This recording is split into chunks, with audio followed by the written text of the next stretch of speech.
Hey, before I start, I made a few actual real-life enamel pins. Some of you might know these designs from my Instagram, but now you can buy them in the form of a pin. They're huge and so sick, I love them. And if you order them now, you'll get a 50% discount if you use the code NEWPLASTIC at checkout. Link in the description. Okay, now we can start. Okay, check out this animation. Not bad, nothing fancy. Now check this one out. Yeah, you didn't see any difference, but I bet you felt it. For some reason, we really don't talk enough about it, but adding sound to your animations, in my opinion, is a game changer.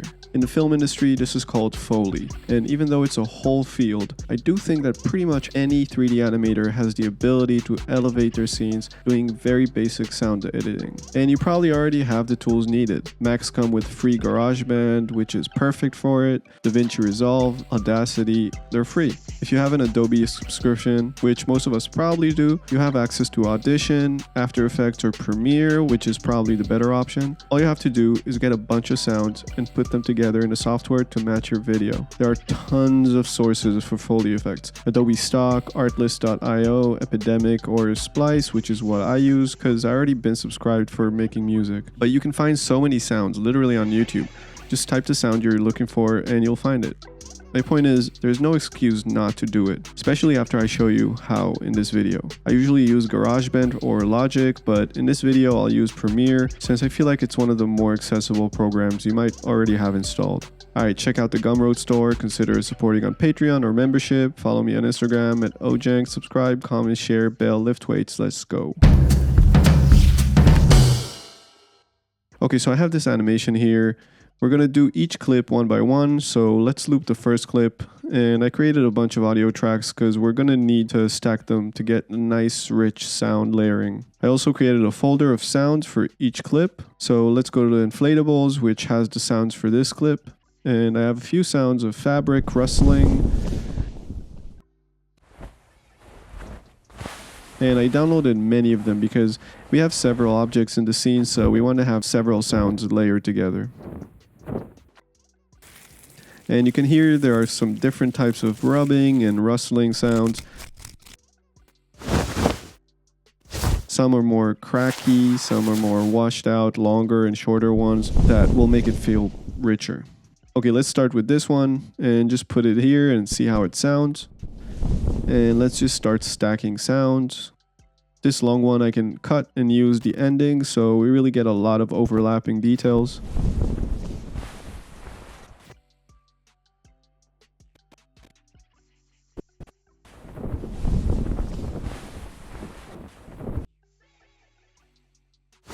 This stronger sound I can put a bit further into the animation when the pillows are fully inflating and starting to rub against each other.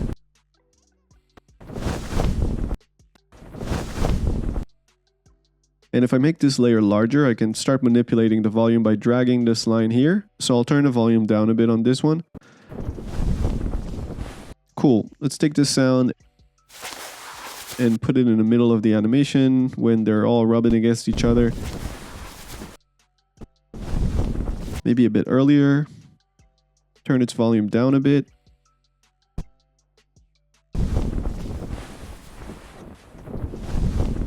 Okay, that's pretty cool. Let's put this one as well. Turn it down a bit. Too quiet. Let's turn it back up a bit. It comes in too early. You see, a big part of this is really trying to nail the timing of each sound. You can just feel when the timing is off and it won't feel right. Once the timing is good, the sound just clicks and it just works.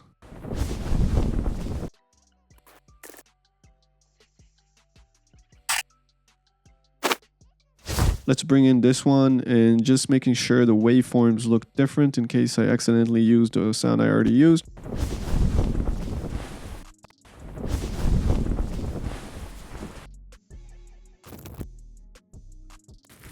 Let's use this cracky one, put it at the end, turn it down.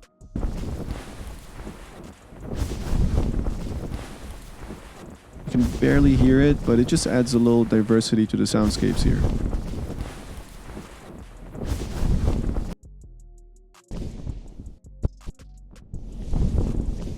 Okay, let's add an effect.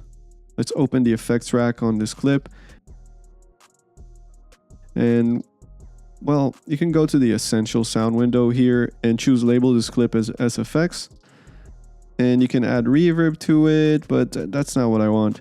I want to cut some of the low frequencies of this clip.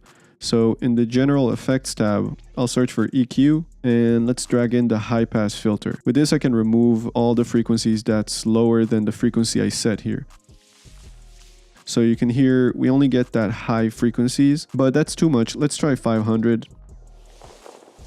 Okay, we're getting more mids now. Let's try 300.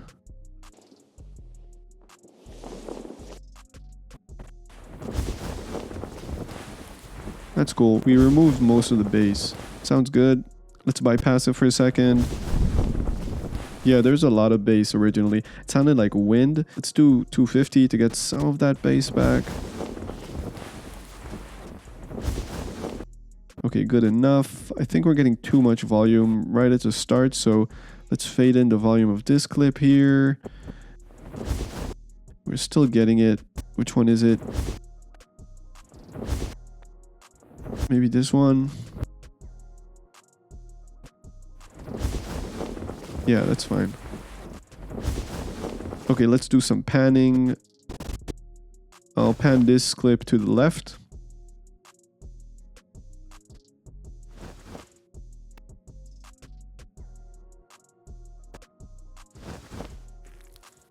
And let's animate the pan on this clip from right to left so it adds to the effect that the pillows are moving around.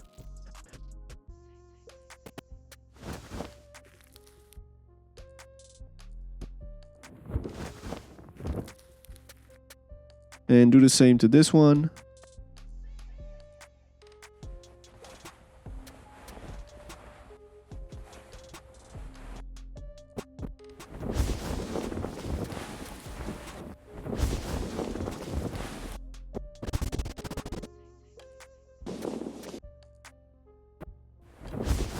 Okay, subtle but cool. Now I think this short clip is coming in too early, so let's make some space and pull it further in when the pillows are all touching.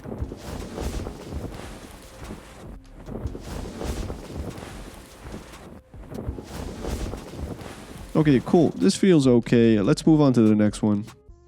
So I don't think there's a point to show you how I do each one of these. I'm just gonna kind of fast forward some of them.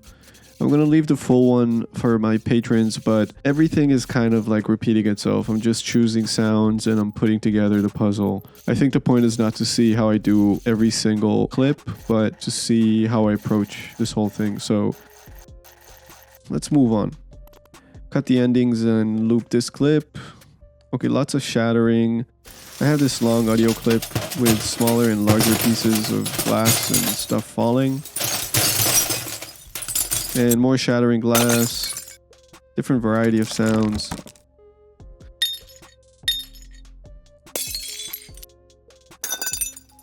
Okay, let's start with the long one. The shattering happens gradually, so let's start with the softer beginning and cut a few more of the glassy parts. And start placing them in.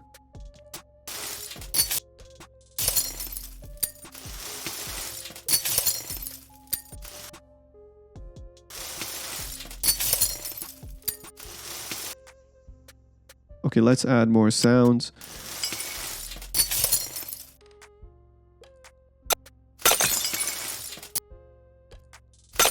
This one is way too sharp when it starts, so let's fade it in. Much better.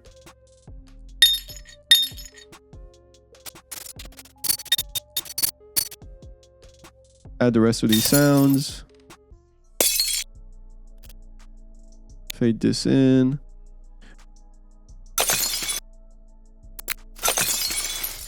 Okay, it starts nice and rich, but the middle and ending feel too empty.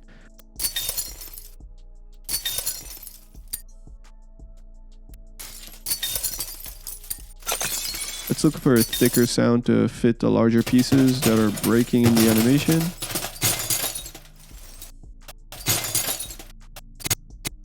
And some more glassy, clinky sound pieces.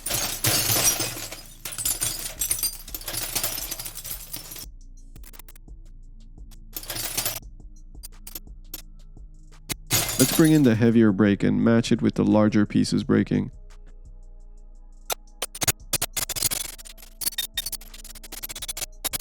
So somewhere here.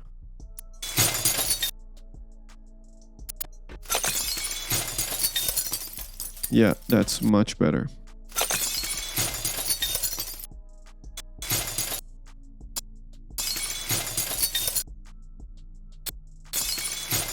Actually, it comes a bit too early. Let's drag it in a bit.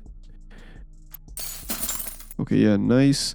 Now the ending just needs to have a much richer sound. There's many pieces falling at the end, so let's layer more clips here.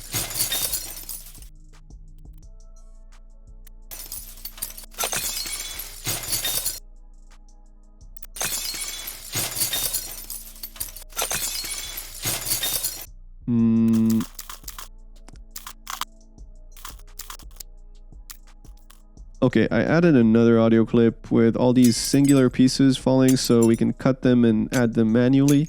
So I'll just drag it in and cut all the quiet parts out so they follow each other immediately.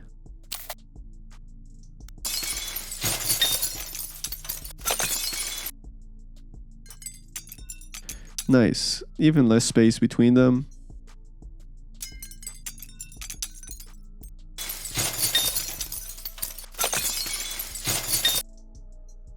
Okay, cool. Let's actually bring in all these clips so they start later.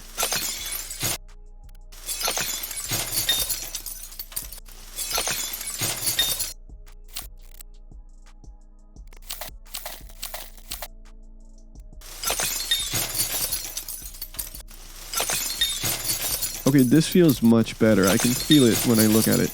All right.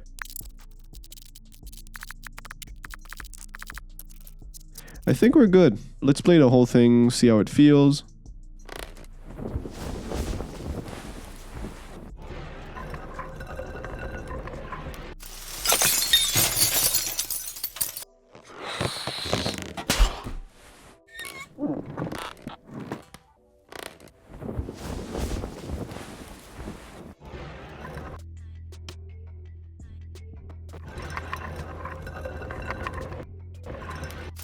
Some parts feel too loud.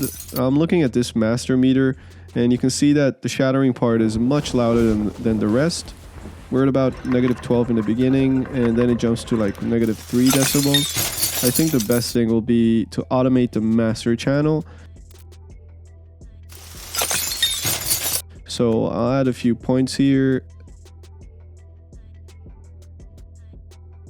and just bring down the volume at the shattering part by around 4.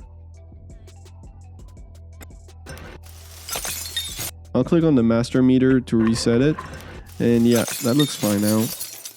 Alright, that'll do it. Some parts are better than others. Let me know which one you thought came out the best. I didn't want to spend too much time on perfecting the sounds here. This was more about showing you how I approach it and what choices I make, and really how simple and straightforward this is. It's not about sound design, it's more about choosing the right sounds and putting the puzzle together. Mostly taking care of the audio levels to layer them all in a way that feels right, but the point is that it takes your animation to a whole new level of tangibility, from something that you can see to something that you can actually feel. So important. Consider supporting on Patreon, and a respectful and sporty slap ass to all my patron and team members: Yinengong, Guillaume Lopez, Dave Toro, Marie Robbins, Spoyas Chari, Eric Hu, Daniel Larry, Minky Kim, Hader, Leo, Miskick2S, Peter Odiger, John Jishin, Chris Hyde, Alda Boyd, Farong, Katie Royal, Derek Fredrickson, Vico Sun, Seth Richardson, Ruby9, Lucas Ranche, Tell Me More, Jaskirat Pandrath, Bori, 3D Monkey Biz, Arlen, Suki Violetsu, The 22 Design, Joel Rieger, Adrian Desolé, Derek Schultz, Maurice Hickendorf, The Studi Image, The Tus Jujuzajewski, Blue Hamill, Mark Reagan, Joshua Akoy, Pongsakornim Siri, Webb, Hong Idiot, Mehdi DeGreldre, Choyun Jun, NZE, IMN, Golfino666, Ali Asser, Leandro Merrimon, May, Baugasm, Shane, Perry Cooper, Hannah Kazeka, Oscar Dykeman, Oyson O'Brien, Joel Taylor, Fomajor, Kevin E. Quintero, Jeremy Bajana, Christina, Javola Tong, Yatsu, Tai Tue Chang, Rachel Vela, and everybody else on the list. Thank you so much. I love you. Have a great day. Peace.